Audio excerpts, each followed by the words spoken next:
নমস্কার বন্ধুরা, রকি কিচেনের তরফ থেকে সকলকে স্বাগত জানাচ্ছি। আবার একটা নতুন রেসিপি আপনাদের মাঝখানে শেয়ার করতে চলেছি, সেটা হলো ভাতের লুচি।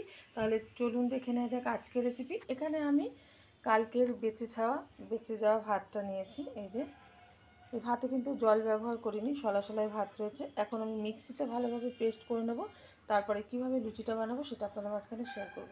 ভাতগুলো কিন্তু পেস্ট করার পর এই যে এরকম হয়েছে। এবার এক এক করে উপকরণ মেশাবো।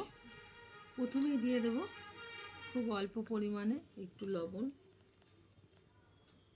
দিয়ে দিচ্ছি, খুব অল্প পরিমাণে একটু চিনি, যেহেতু অল্প পরিমাণে কিন্তু ভাতটা পেস্ট করেছি, মানে করার পর যা দেখিয়েছি এইটুখানি হয়েছে। দিয়ে দিচ্ছি কালো জিরে, দিয়ে দেব একটু গোলমরিচের গুঁড়ো, আপনারা এখানে চিলি ফ্লেক্সও ব্যবহার করতে পারেন। দিয়ে দিচ্ছি একটু সাদা তেল,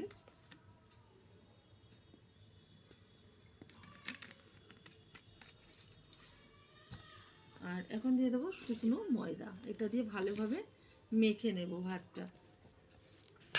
ভালোভাবে কিন্তু উপকরণগুলো একসাথে মেখে নিয়েছি। আবার একটু তেল দিয়ে দিচ্ছি। যত ভালো করে মাখা হবে লুচিটা কিন্তু ততটাই সফট হবে।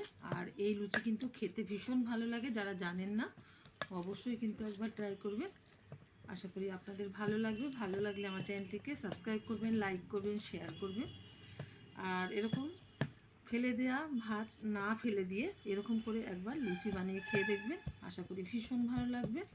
এখন এটা লেচি কেটে নেব। লুচি যেরকম সাইজ আমি বানাবো সেই অনুযায়ী কিন্তু লেচিটা কেটে নিচ্ছি।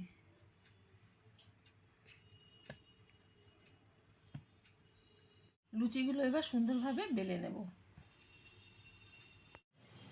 ভাতের লুচিগুলো ভাজার জন্য ওভেনে কড়াই বসিয়ে তাতে দিয়ে দিয়েছি বেশ কিছুটা সাদা তেল। তেলটা গরম হয়ে গেছে। এখন আস্তে আস্তে করে কিন্তু লুচিগুলো ছেড়ে ভেজে নেব। আর প্রত্যেকটা লুচি আমি সুন্দরভাবে বেলে নিয়েছি, এখন আমি ভেজে নিচ্ছি। এই লুচিগুলো কিন্তু আপনারা যে কোনো তরকারির সাথে খেতে পারেন বা মিষ্টির সাথে খেতে পারেন, ভীষণ ভালো লাগে।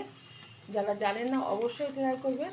খুব সুন্দরভাবে কিন্তু এই লুচিগুলো ফুলে উঠেছে, কেউ বুঝতেই পারবে না যে এটা ভাতের লুচি। আর খেতে কিন্তু ভীষণ সুস্বাদু।